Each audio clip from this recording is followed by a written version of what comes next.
안녕하세요. 저는 어필에서 일하고 있는 전수연 변호사고요. 난민 소송에서 승소할 수 있는 3가지 방법에 대해서 감히 말씀을 드리려고 또 이렇게 앉게 되었습니다. 제목이 굉장히 자극적이잖아요. 사실 이게 좀 강한 권고라고도 하는데요.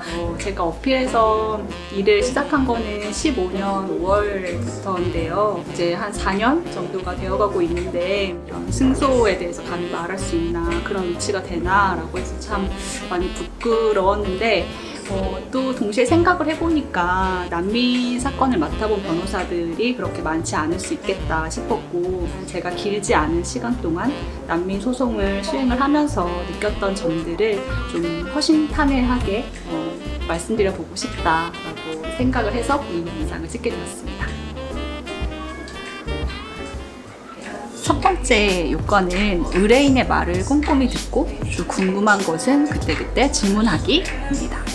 물론 변호사님들 다 이거는 너무나 기본적인 것 아니냐, 다 아시리라 생각이 돼요. 이미 잘 하고 계실 거고요. 근데 난민들의 경우에는 조금 특수성이 있긴 한데요. 잘 질문지를 작성해서 인터뷰를 들어가요. 그 순서대로 질문하거나 답을 듣게 되는 경우가 많이 없더라고요. 왜냐면 본인들의 이야기를 어디서든 들으려고 하는 사람이 많이 없었던 경험들이 많아요. 일단 이제 변호사들을 만나러 오시면은 이제 본인들이 굉장히 힘들었던 점, 억울했던 점, 본국에서 어떠한 박해를 당했는지를 이렇게 막 쏟아내고 싶어 하세요.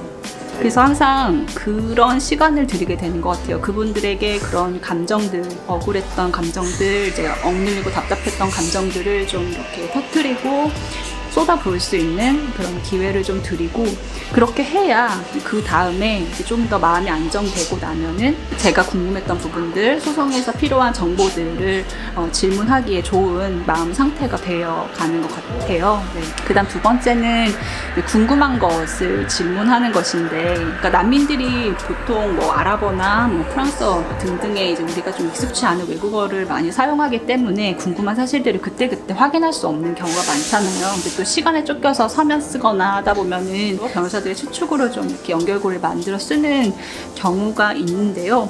이게 나중에는 또 이렇게 발목을 잡히는 경우도 있는 것 같아서 반드시 당사자에게 그 당시의 상황이 잘 맥락이 이해가지 않는다, 이게 상식적으로 일어날 수 있는 일이냐라고 반드시 확인을 하는 절차가 필요하다고 생각이 됩니다. 당사자들은 본인들의 이야기이기 때문에 반드시 그 답을 가지고 있다, 라고 생각을 합니다.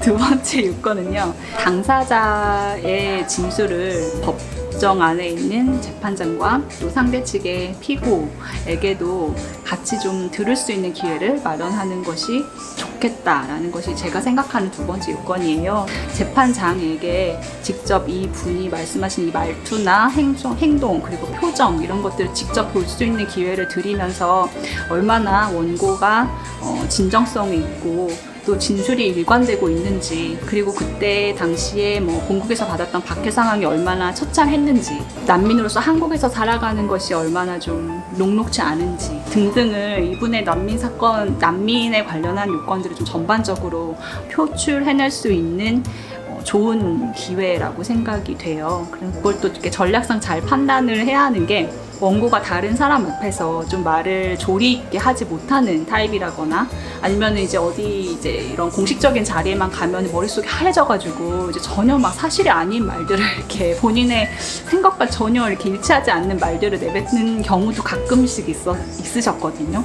그래서 이렇게 좀 인터뷰를 많이 해보신 다음에 본인의 진술을 표출해내는 것에 좀 이렇게 불안정하다 혹은 서툴다 싶으시면은 이게 또 안 하는 것이 나을 때도 있더라고요. 오히려 해가지고 재판장이 더 이렇게 의심을 하게 되고, 그때 본국에서 박해받은 이 상황이 정말 맞는지에 대해서 더 막 의심을 하게 되는 경우도 많고, 이제 의뢰인들을 만나면서 그분의 스타일을 잘 파악하면서 전략상 잘 판단하면서 결정하면 될 사안인 것 같습니다.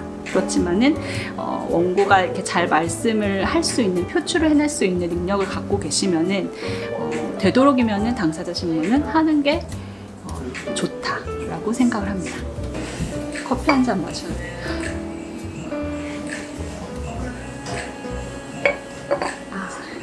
그다음 세 번째는 재판장의 말과 눈빛 그 어느 하나도 놓치지 말기. 결국 재판에서도 판단을 하고 또 판결문을 쓰는 사람은 결국 재판장이란 말이죠. 물론 의뢰인과 저희 변호사들의 일은 주장을 합리적이고 또 논리적으로 설득해가는 그런 전달하는 것도 물론 중요합니다. 그렇지만 재판 결과에 보다 직접적으로 작용하는 요인은 재판장이 우리의 주장을 어떻게 받아들이는지 또 어떻게 생각하고 있는지 그리고 또 우리의 사건에 대해서 의뢰인에 대해서 어떤 것을 궁금해하는지라는 것이죠. 그 부분을 이렇게 잘 긁어줘야 된다. 그 궁금증을 풀어주기 위해서 모든 노력을 다해야 한다고 생각하고요. 그러니까 흡사 연인 관계라고 생각을 하시면 좋을 것 같아요. 누가 좋아하는 거나 사랑하는 사람이 생기면은 그 사람을 굉장히 또렷하게 관찰하게 되잖아요. 그 사람이 뭘 좋아하는지 혹은 어떤 것을 원하는지 등등 이제 그 사람을 계속 관찰하면서 살피게 되는데 재판장이 궁금해하는 것이면은 그 순간 그 우선순위에 두고서 어떻게 해서든 그 부분을 입증하기 위해서 모든 노력을 다해가는 것이 좋다고 생각합니다.